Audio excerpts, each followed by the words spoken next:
I can't tell you points because it's evolution and not revolution.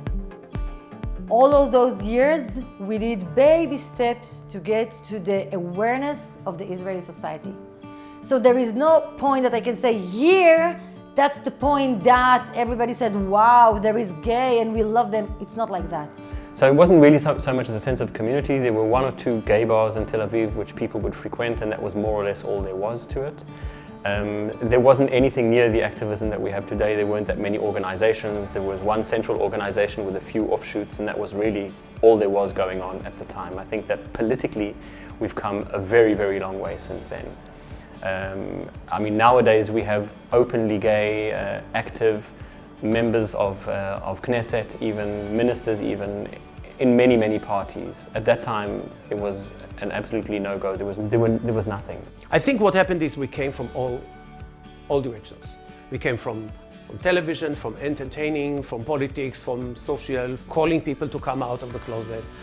We have youth organization more than 25 years, which is very unusual in the world that we have that.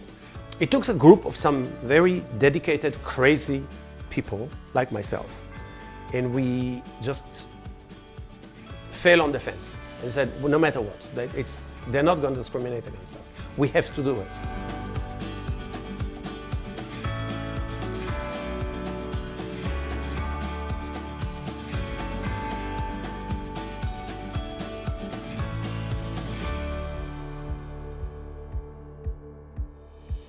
The slower the change is, the better it is, because I don't believe in rapid changes. And I think that the sociological changes will benefit in the future, will translate into legislative and more formal changes. Slowly, like a dominoes, they started falling. One law after the other, one regulation after the other started falling. In Israel, we are a traditional society. And as a traditional society, family is a very important value. Israel is very family-oriented. I mean, you are 21 for 3 minutes. People don't understand how you don't have 5 kids. When you see the gay community starting to have families, so in the Israeli, it's like the entrance to the main core of the heart of the Israeli society. When you make a party, people will call you now. Before they used to call you, who's going to be there? What's going to be the booze in the party? What the music? Now they call you, listen, the twin stroller, can I bring it over? When I served in the military, you couldn't come out and stay in the military because then you became you became a hazard to the people around you. I think that the Israeli military played a huge role here. The fact that all of us had to serve together in the army. This is something that we don't have anywhere else in the world. And the army realized that this is the Israeli society, we have to deal with this sort of thing, and the army showed surprising openness towards LGBT issues long before the general public did, long before the government ministries did, for example. Because the moment that the army says, you know, it's okay, let's just get on with it, you shouldn't need special security clearances or whatever. If you're out of the closet, then you're not a security threat. The moment the army said that sort of thing, the rest of society said, well, who are we to question that? You know, this is the army in many ways is the melting pot in Israel. It's where everything comes together.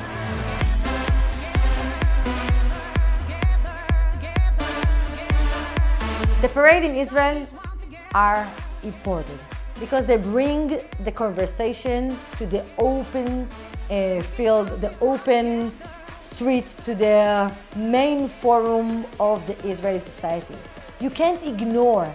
So parade is a demonstration for equal rights for the LGBT. That's all. And that's my right to do that. Hello, I want my rights. All march. 250,000 people are marching. The events are amazing, they're fun. I think per capita we are the country that has most pride events in the world. We have more events than all of Europe together. We have in every small city now. It's amazing what's happening. It really is amazing.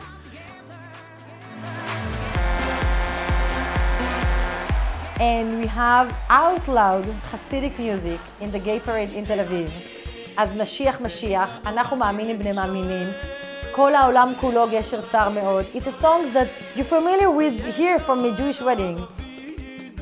That's my bridge to my identity. It's the religious and the lesbian identities that bring together to demand equal life in a Jewish state as Israel.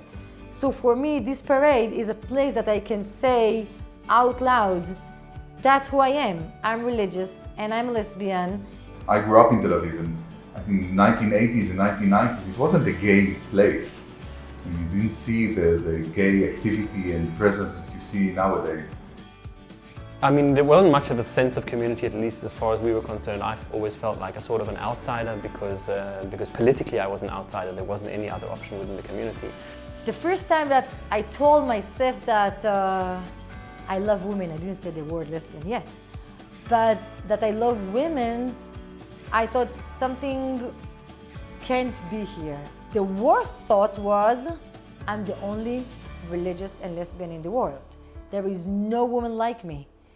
And the feeling was very lonely. I mean, people never heard about, when I came out and I was a father of 2 little children, my son was 9, my daughter was 12, people would ask me, are you a homo? Wow, it doesn't show. Like people were expecting some kind of something that will, I would say, well, I'm hiding my tail in my horns, they come out at night. I think that in order for every child growing up in Israel to feel that they can grow up the way they are, they have to basically look out at society, and if they see the extremely high profile LGBT with an extremely high profile, extremely high visibility, this is something that children will be able to identify with a lot more easily. I mean, it's okay for the 2 of us. I don't care what anybody thinks at this stage in my life. But if I were a 10-year-old or a 12-year-old or a 15-year-old and just starting to work out what I think about myself, and I look out and I see lots of Amir Ochanas and Itzik Shmulis, I'll feel a lot more comfortable with myself. You know, it's like climbing a ladder. You climb a ladder, you look above, you say, okay, this is what I have, and then you look down and say, oh, I've done a big piece of it. It's the same. I'm never going to be, okay, we've achieved, let's sit down. It's never going to happen.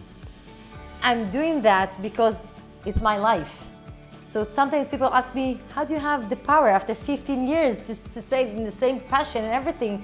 I said, that's because it's my life. If I will stop, it's me that I give up for my life, and I can't do that.